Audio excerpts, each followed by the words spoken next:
আপার প্রাইমারির গুরুত্বপূর্ণ ৯টি প্রশ্ন কালকে আলোচনা করেছিলাম, শুধুমাত্র উত্তর। আজকে কিন্তু আমি বলেছিলাম যে ডিটেলটাও বলে দেব, প্রশ্ন উত্তর কেন হচ্ছে সেটাও বলে দেব। আজকে শুরু করা যাক ইতিহাসের প্রশ্ন, প্রাচীন ভারতের ইতিহাস, যেটা আপার প্রাইমারির খুব একটা গুরুত্বপূর্ণ পার্ট। প্রথম প্রশ্ন, কোন ঐতিহাসিক বা বিদ্বান ব্যক্তিত্ব হরপ্পা সভ্যতার চিহ্ন প্রথম খুঁজে পেয়েছিলেন? অপশান এ sir John Marshall, Rakhal Das Bandyopadhyay, option 3 এ ক্যানিংহাম, অপশান 4 দয়ারাম সাহানি। সঠিক উত্তরটা তোমরা নিজে নিজে বলার চেষ্টা করো, তারপর আমি তোমাদের সঠিক উত্তরটা জানিয়ে দেব। সঠিক উত্তরটা হবে হচ্ছে এ ক্যানিংহাম। ক্যানিংহাম হচ্ছে সঠিক উত্তর।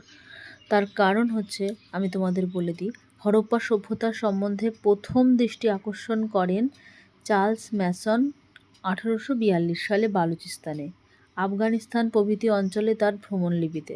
এরপর 1856 সালে জেনারেল আলেকজান্ডার ক্যানিংহাম, যিনি পরবর্তীকালে উত্তর ভারতে আর্কিওলজিক্যাল সার্ভের ডিরেক্টর জেনারেল হিসেবে নিযুক্ত হন, তিনি হরপ্পা সভ্যতার বিভিন্ন স্থান পরিদর্শন করেন। 1872 থেকে 75 সালে আলেকজান্ডার ক্যানিংহাম প্রথম হরপ্পা আমলের শিলমোহর প্রকাশ্যে আনেন। তারপর 1921 ও 22 সালে এই শিলমোহরের সূত্র ধরে হরপ্পা সভ্যতার বিভিন্ন স্থান আবিষ্কার করেন স্যার জন মার্শাল, রায়বাহাদুর দয়ারাম সাহানি এবং মাধবস্বরূপ ভাট প্রমুখ। আর মহেঞ্জোদারো সভ্যতা আবিষ্কার করেছিল কে তোমরা জানোই, রাখাল দাস বন্দ্যোপাধ্যায়।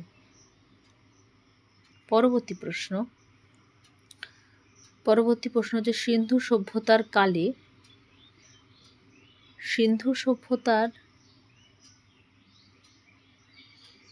কালে কোন শহরটি ছিল বন্দর নগরী? সিন্ধু সভ্যতার কালে বন্দর নগরী কোনটা ছিল? কালিবঙ্গন, লোথাল, মহেঞ্জোদারো নাকি রোপার? সঠিক উত্তরটা হচ্ছে লোথাল। লোথাল ছিল সিন্ধু সভ্যতার কালে বন্দর নগরী। নেক্সট কোশ্চেন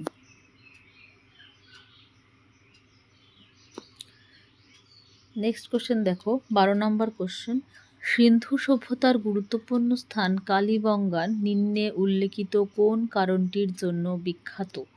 সিন্ধু সভ্যতার গুরুত্বপূর্ণ স্থান কালিবঙ্গান কোন কারণের জন্য বিখ্যাত? 1 নম্বর প্রস্তরে খোদিত স্থাপত্যের জন্য, তুলা চাষের জন্য, সামুদ্রিক বন্দরের জন্য নাকি মৃৎশিল্পের জন্য? সঠিক উত্তরটা 12 নম্বরের সঠিক উত্তরটা হবে হচ্ছে মৃৎশিল্পের জন্য। সিন্ধু সভ্যতার কালিবঙ্গান মৃৎশিল্পের জন্য বিখ্যাত। নেক্সট কোশ্চেন 13 নম্বর কোশ্চেন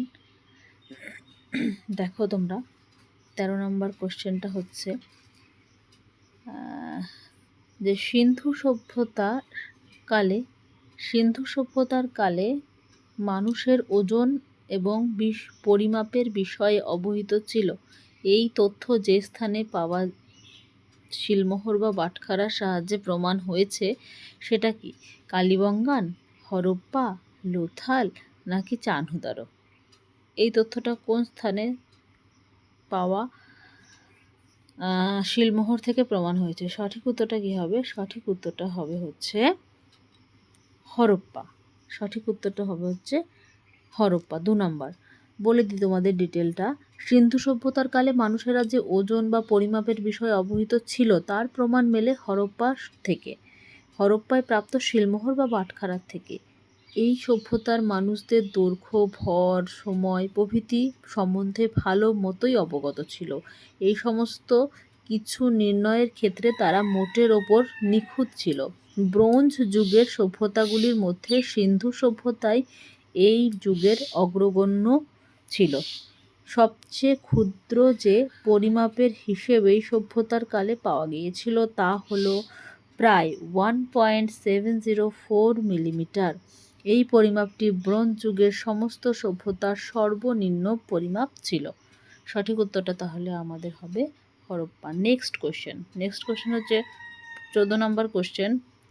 কোন রাষ্ট্রকূট রাজা ইলোরাতে শিবের উপাসনার জন্য প্রথম কৈলাস মন্দির নির্মাণ করে? মোট কথা প্রথম কৈলাস মন্দিরটি নির্মাণ করেছিল কোন রাষ্ট্রকূট রাজা? সঠিক উত্তরটা কি হবে? সঠিক উত্তরটা আমাদের হবে দন্তি দুর্গ, প্রথম অমোঘ বর্ষা, বৎস রাজা প্রথম কৃষ্ণন। দেখো তোমাদের একটা কথা আমি বলি, এটা কিন্তু গুগল ট্রান্সলেশন করে কোশ্চেনগুলো ছাপা, অর্থাৎ বানান উচ্চারণ এদিক ওদিক হবেই, একটু উল্টোপাল্টাও হতেও পারে, কিন্তু ডেটা পুরো কারেক্ট এখানে। তোমরা সেই বুঝে কিন্তু বানানগুলো একটু মিসম্যাচ হলেও তোমরা সেটাকে মানিয়ে নিও। উত্তরটা হবে প্রথম কৃষ্ণ। আমাদের সঠিক উত্তরটা হবে প্রথম কৃষাণ। 14 নম্বর প্রশ্ন, ইলোরার কৈলাস মন্দির এক বিখ্যাত মন্দির। মন্দির ছাড়াও এই প্রাঙ্গণে 34টি মঠ বা আশ্রম আছে। এটাও কিন্তু একটা ভেরি ইম্পর্টেন্ট কোশ্চেন। এখানে কটা মঠ বা আশ্রম আছে? 34টি মঠ বা আশ্রম আছে। মন্দিরটির স্থাপত্য কৈলাস পর্বতের অনুকরণে সৃষ্টি হয়েছে, যা ভগবান শিবের বাসভূমি হিসেবে প্রসিদ্ধ। মন্দিরটি নির্মিত হয়েছে একটি প্রস্তরকেই খোদাই করে। এই মন্দিরটি নির্মাণ করেন রাষ্ট্রকূট রাজা প্রথম কৃষ্ণ 8ম শতাব্দীতে। তাহলে কটা মঠ বা মন্দির আছে মনে রেখো? মঠ বা মন্দির আছে হচ্ছে 34টি। কটা? 34টি। এটা কিন্তু খেয়াল রাখবে। নেক্সট কোশ্চেন দেখো, বিরূপাক্ষ মন্দির নির্মাণের করেছিল যে শাসক, তার বংশ কি? যে শাসক বিরূপাক্ষ মন্দির নির্মাণ করেছিল সেই শাসকের বংশের নাম কি? অর্থাৎ কোন বংশের রাজা বিরূপাক্ষ মন্দির তৈরি করেছিল? বিরূপাক্ষ মন্দির নির্মাণ করেছিল চালুক্য রাজা, পল্লব রাজা, সাতবাহন রাজা নাকি ভাকাটাকাস রাজা? সঠিক উত্তরটা হবে 15 নম্বরের 1, চালুক্য রাজা। চালুক্য রাজা কিন্তু বিরূপাক্ষ মন্দির নির্মাণ করেছিল। বিরূপাক্ষ মন্দির কর্ণাটকের হাম্পিতে আছে। বিরূপাক্ষ শিবেরই অপর এক রূপ। 7ম শতাব্দীতে মন্দিরটি নির্মাণ করেছিল চালুক্যরা। তবে মন্দিরটি প্রথমে নির্মিত হবার পর পরবর্তীকালে মন্দিরটি বেশ কিছু সংযোজন ঘটানো রয়েছে। এই সংযোজন ঘটেছিল চালুক্য বংশের পরবর্তী রাজাদের কালে, হয়সালা শাসক বংশের আমলে। তবে বিজয়নগর সাম্রাজ্যের সময় এই মন্দিরের বেশিরভাগ অংশ নির্মিত হয় বলে মনে করা হয়। তাহলে আমাদের সঠিক উত্তরটা হয়েছে অপশান এ, চালুক্য রাজারা। চালুক্য রাজারা কিন্তু বিরূপাক্ষ মন্দির নির্মাণ করেছিল। নেক্সট কোশ্চেন দেখা যাক, চলো। 16 নম্বর প্রশ্ন।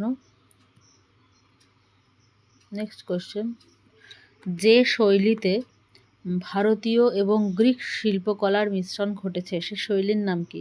শিকাহারা শৈলী, বর্ণ শৈলী, গান্ধার শৈলী নাকি নাগারা শৈলী? সঠিক উত্তরটা কি হবে? 16 নম্বরের সঠিক উত্তরটা কিন্তু হবে নাগারা শৈলী। মনে রাখবে যে নাগারা শৈলীর ভারতীয় আর গ্রিকের সংমিশ্রণে কিন্তু তৈরি হয়েছে। 16 নম্বর প্রশ্নের সঠিক উত্তর নাগারা শৈলী। দেখো একটু ডিটেলসে বলে দিই। গান্ধার শিল্পশৈলী ভারতে বিকশিত হয়েছিল প্রধানত বৌদ্ধ ধর্ম অবলম্বী মানুষের দ্বারা। এই শিল্পশৈলীর মাধ্যমে বুদ্ধের জীবনের নানান ঘটনা, জাতকের কাহিনী প্রভৃতি অঙ্কিত করা হয়। খ্রিস্টপূর্ব 1ম শতকে শিল্পশৈলী উত্তর পশ্চিম পাকিস্তান এবং পূর্ব আফগানিস্তানে বিস্তার লাভ করেছিল। এই শিল্পশৈলী খ্রিস্টপূর্ব 1ম শতাব্দী থেকে 7ম খ্রিস্টাব্দ পর্যন্ত খুবই প্রসিদ্ধ ছিল। গান্ধার শিল্পশৈলীতে গ্রিক ও রোমান অঙ্কন শিল্পের সাহায্য নেওয়া হতো, ফলে গ্রিক ও ভারতের শিল্পশৈলীর এক অপূর্ব মিশ্রণ ঘটেছিল এই শিল্পশৈলীতে। তবে কুষাণ রাজত্বকালে মথুরা শৈলীর সঙ্গে এই গান্ধার শিল্পশৈলীর তেমন কোনো মিল ছিল না। তাহলে আমাদের গ্রিক আর ভারতীয় শিল্পকলার মিশ্রণ ঘটেছিল নাগারা শিল্পশৈলীতে। নেক্সট কোশ্চেন, নিচের উল্লেখিত কোন কারণে সিন্ধু সভ্যতার কালে ধোলাভিরা বিখ্যাত ছিল? প্রস্তর স্থাপত্য, বন্দর, জল সঞ্চয় নাকি মৃৎশিল্প? ধোলাভিরা কি জন্য বিখ্যাত ছিল? ধোলাভিরা বিখ্যাত ছিল হচ্ছে জল সঞ্চয়ের কারণে। 17 নম্বর প্রশ্নের সঠিক উত্তর জল সঞ্চয়। সিন্ধু সভ্যতার বিখ্যাত একটা শহর ছিল ধোলাভিরা, জল সঞ্চয় ব্যবস্থার জন্য বিখ্যাত ছিল। এই শহরে বৃষ্টির জল ধরে রাখার জন্য প্রায় আধুনিক মানের ব্যবস্থা ছিল। এই শহরে বেশ কিছু জলাধার থাকার নিদর্শনও পাওয়া গিয়েছে, সেই সঙ্গে উপযুক্ত পয়ঃপ্রণালী ব্যবস্থা থাকারও প্রমাণ মিলেছে। এই ব্যবস্থা ছিল সেই সময়কার অনেকাংশে আধুনিক। এই জল সংরক্ষণ ব্যবস্থা থেকে প্রমাণ পাওয়া যায় যে সেই সময়ে জল বিজ্ঞানের বিষয়ে যথেষ্টই অবহিত ছিল মানুষ। নেক্সট কোশ্চেন চলো দেখে নিই। বৈদিক যুগের মানুষের কাছে যে শস্যটি পরিচিত ছিল না সেটা কি? বার্লি, গম, ধান, তামাক। বৈদিক যুগের মানুষের কাছে যেটা পরিচিত ছিল না, সঠিক উত্তরটা আমরা নিয়ে নিই। সঠিক উত্তরটা কিন্তু হয়ে যাবে বার্লি। বৈদিক যুগের মানুষের কাছে ধানও পরিচিত ছিল, গমও পরিচিত ছিল, তামাকও পরিচিত ছিল, কিন্তু বার্লি পরিচিত ছিল না। দন্তিদুর্গ, যিনি দ্বিতীয় দন্তিদুর্গ নামেও পরিচিত ছিলেন, রাষ্ট্রকূট বংশের শাসক প্রতিষ্ঠাতা, কর্ণাটকের গুলবার্গা অঞ্চলে তার রাজধানী অবস্থিত ছিল। দন্তিদুর্গের পর তার স্থলাভিষিক্ত হন প্রথম কৃষ্ণ, যিনি সম্পর্কে ছিলেন দন্তিদুর্গের কাকা। প্রথম কৃষ্ণই সমগ্র কর্ণাটকের এই সাম্রাজ্যের বিস্তার ঘটান। নেক্সট কোশ্চেন দেখে নিই চলো আমরা। নেক্সট কোশ্চেন হচ্ছে 19 নম্বর প্রশ্ন। নিচে দেওয়া সিন্ধু সভ্যতার কোন স্থানে বৃহত্তম স্নানাগার পাওয়া গিয়েছে? এটা কিন্তু খুব সহজ প্রশ্ন, সবাইকে পারতে হবে। লোথাল, মহেঞ্জোদারো, মিতাথল, কালিবঙ্গান। সবচেয়ে বড় স্নানাগার কোথায় পাওয়া গিয়েছে? সবচেয়ে বড় স্নানাগার পাওয়া গিয়েছে কিন্তু মহেঞ্জোদারোতে। সঠিক উত্তর হবে মহেঞ্জোদারো। সিন্ধু সভ্যতার যে সমস্ত প্রত্নতাত্ত্বিক নিদর্শন পাওয়া গিয়েছে সেগুলোর মধ্যে উল্লেখযোগ্য হলো মহেঞ্জোদারো বর্তমানে পাকিস্তানের সিন্ধু প্রদেশে অবস্থিত। মহেঞ্জোদারোতে পাওয়া যায় এই বৃহৎ স্নানাগারটিকে বলা হয় প্রাচীনকালের সাধারণের ব্যবহারের জন্য একেবারে শুরুর জন্য জলের ব্যবস্থা। প্রত্নতাত্ত্বিক নিদর্শন থেকে অনুমান করা যায় যে বৃহৎ স্নানাগারটি নির্মিত হয়েছিল খ্রিস্টপূর্ব 3য় শতাব্দীতে। নেক্সট কোশ্চেন চলো যাই। Next question and last question. নিচে দেওয়া কোন উপাদানটি ব্যবহার করা হতো হরপ্পা সভ্যতার শিলমোহর তৈরির জন্য? হরপ্পা সভ্যতার শিলমোহর তৈরির জন্য পোড়ামাটি, ব্রোঞ্জ, তামা, লোহা। কোনটা ব্যবহার করা হতো? সঠিক উত্তরটা হচ্ছে পোড়ামাটি। হরপ্পা সভ্যতার শিলমোহর ব্যবহারের জন্য কিন্তু ব্যবহার করা হতো পোড়ামাটি। শিলমোহর হলো হরপ্পা সভ্যতার একমাত্র অন্যতম বৈশিষ্ট্য। এই শিলমোহরগুলো থেকে সেই যুগের জীবনযাত্রা এবং অন্যান্য বিষয় অনুমান করা যায়। শিলমোহরগুলি অধিকাংশই ছিল পোড়ামাটি দ্বারা তৈরি। শিলমোহরগুলো বিভিন্ন প্রাণীর ছবিও থাকতো, সেই সঙ্গে কিছু লেখাও থাকতো। সঠিক উত্তর তাহলে আমরা পেয়ে গেলাম পোড়ামাটি। আমরা তাহলে আজকে মোট 20টা প্রশ্ন আলোচনা করলাম। এভাবে আপার প্রাইমারির 20টা নয়, আগের দিন 10টা করেছি, আজকে 10টা। এভাবে কিন্তু অল্প অল্প করে তোমরা খাতায় নোট করে নিতে পারো। যারা আর্টস ব্যাকগ্রাউন্ডের আছো, আপার প্রাইমারির জন্য তোমাদের কিন্তু খুব প্রয়োজন হবে ইতিহাস, আর্টস ব্যাকগ্রাউন্ড। আর যারা সায়েন্স আছে তাদের কথা বাদ দিলাম, তারা কিন্তু লাইফ সায়েন্স, ফিজিক্যাল সায়েন্স, বুঝতেই পারছো, এগুলো তোদের পড়তেই হবে খুব ভালো করে। আর আমাদের জন্য কিন্তু এই আর্টস ব্যাকগ্রাউন্ডের জন্য ইতিহাস, ভূগোল, পরিবেশ এগুলো কিন্তু পড়তে হবে। এর জন্য তোমাদের প্রাচীন ভারতের ইতিহাস, মধ্য ভারতের ইতিহাস সমস্ত কিছু লাগবে। আমি তোমাদের প্রাচীন ভারত দিয়েই শুরু করলাম, তোমরা দেখতেই পাচ্ছ প্রাচীন ভারত দিয়ে শুরু করলাম। এই কটা প্রশ্ন খুব ইম্পর্টেন্ট। এর পরপর তোমরা এই সিরিজে আরও অনেক প্রশ্ন পেয়ে যাবে, পরপর অনেক প্রশ্ন পাবে, সব প্রশ্ন পেয়ে যাবে প্রাচীন ভারতের ইম্পর্টেন্ট প্রশ্নগুলো উইথ ডিটেল ডিসকাশন। তোমরা অবশ্যই পড়াশোনা শুরু করে দাও, পরীক্ষা কিন্তু হবেই। তোমরা চ্যানেলটাকে ফলো রাখো। আর বলা বাহুল্য যে অনেক সময় এমন হয়, এটা অনেকবার বলেছি, তোমরা কিন্তু এটাকে গুরুত্ব দিলে তোমাদেরই লাভ, না দিলে কিন্তু সেটা তোমাদের পুরো ব্যক্তিগত ব্যাপার। যে ঝা চকচকে প্ল্যাটফর্ম বলেই যে ভালো ডেটা তারা দেবে এরকমটা নয়। আমি চেষ্টা করি যেটা একদম এক্সাম রিলেটেড সেরকম কিছু দেওয়ার তোমাদের। অনেক ক্ষেত্রে দেখা যায় অনলাইনে অ্যাডমিশন করানো হয়, কিন্তু কাজের কাজ সেভাবে তোমরা পাচ্ছ কি না বুঝতে পারবে না। আমি একজন এটি হিসাবে তোমাদের যেটা ইনফরমেশান দেব, অবশ্যই তোমরা ভালো বই পড়ো। আমার চ্যানেল দেখতে হবে এরকম কোনো কথা নেই, ভালো বই পড়ো, ভালো কিছু দেখো, দেখলে নইলে দেখো না।